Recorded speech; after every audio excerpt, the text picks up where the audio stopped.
Miigwech to the National Aboriginal Capital Corporation for inviting me to speak at this important Prosperity Forum. For those of you that don't know me, my name is Cindy Woodhouse Nepinak, and I'm so thankful to bring greetings on behalf of the Assembly of First Nations, which includes over 634 strong independent nations from coast to coast to coast. We lift up NACA for your leadership and partnership with the Assembly of First Nations on First Nations procurement over the years. Since 2021, we have worked with national organizations to develop a business case for a First Nations-led procurement organization to help overcome systemic barriers. In 2023, First Nations in Assembly passed a resolution in favor of creating a dedicated First Nation Procurement Authority. Because when we talk about problems with the federal government, we have to start with Canada's loose standards of First Nations and Indigenous identity.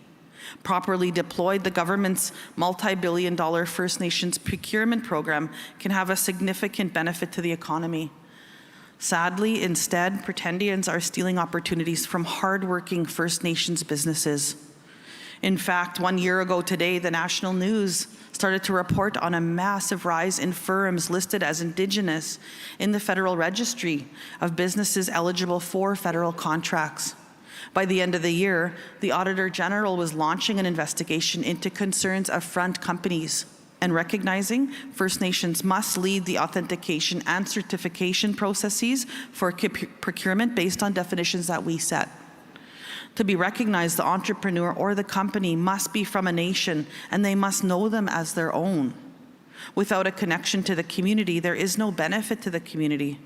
With prosperity for all and the election complete, we call on the new government within their first year to transfer responsibility for the determination of eligibility to the First Nation-led procurement authority we have proposed together.